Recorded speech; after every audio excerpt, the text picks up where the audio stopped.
ever looked at a map and thought, why does it take so long to get from here to there? We live in an age of instant everything, yet our travel times often feel stuck in the last century. We have incredible high-speed trains, like Japan's Shinkansen and Europe's TGV, marvels of engineering that have shrunk distances and connected cities. But what's next? What's the next great leap forward? For years, two names have dominated that conversation: Maglev and Hyperloop.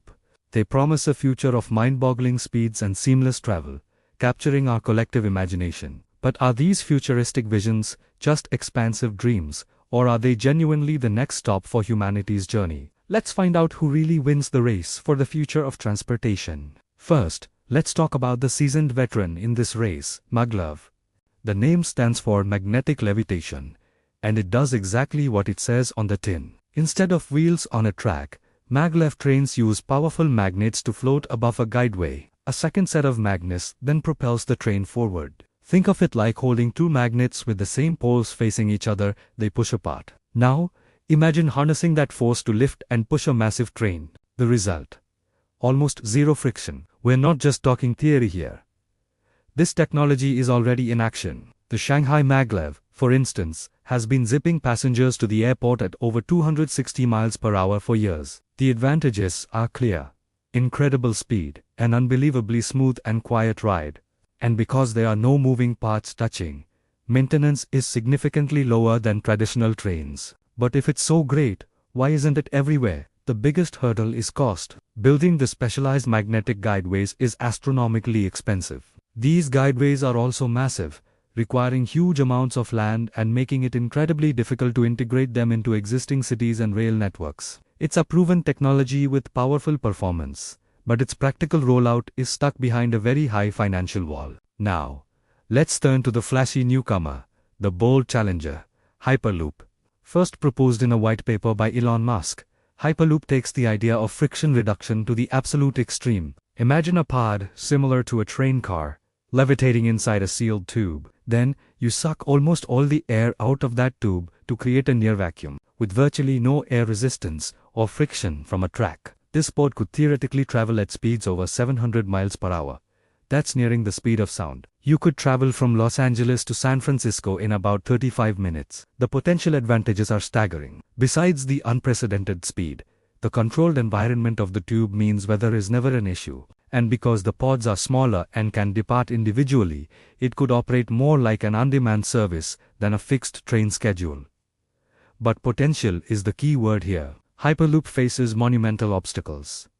Maintaining a near-perfect vacuum across hundreds of miles of tubing is an engineering challenge unlike any we've ever faced. A single tiny leak could be catastrophic. Then there's the question of safety. What happens if there's a power failure or an emergency inside a sealed tube at those extreme speeds? We're talking about a completely new form of transport, which means a whole new rule book for safety and regulation needs to be written from scratch. Hyperloop is a truly revolutionary idea, but it's still largely unproven, with a long way to go from concept to a commercially viable reality. So we have two incredible technologies, but which one makes more sense for our future? This is where the race gets really interesting, because it's not just about speed, it's about practicality.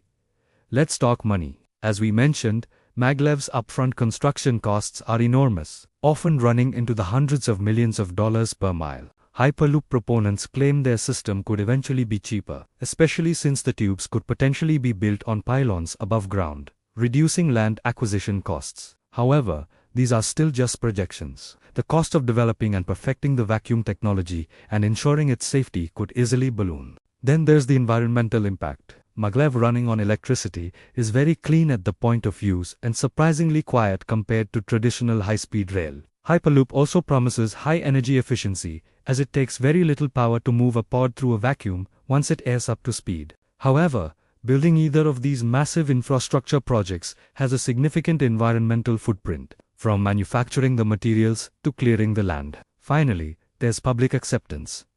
People are comfortable with trains. Maglev is a smoother, faster train, but being sealed in a windowless pod, hurtling through a tube at near supersonic speeds. That might be a tougher sell for the general public, regardless of the safety assurances. Both technologies face a complex web of economic, environmental, and social challenges that need to be solved before they can truly take off. So, who wins, Hyperloop or Maglev? The truth is, the future of transportation probably isn't a winner-take-all scenario. The most likely outcome is that these technologies will find their own niches. Maglev, with its proven track record, is a strong candidate for connecting major, high-traffic city pairs that can justify the massive investment. Like a route between New York and Washington, D.C., it's the next logical, albeit expensive, step up from the high-speed rail we have today. Hyperloop, on the other hand, is the wild card. It's a much high-risk, high-reward bet. If its proponents can solve the immense technical and safety challenges, it could truly revolutionize long-distance travel, making continents feel smaller. But that's a big if. We might see the first commercial Hyperloop routes by the 2030s, but widespread adoption is likely decades away, if it happens at all. The real winner will be the technology that can prove its economic viability and safety first.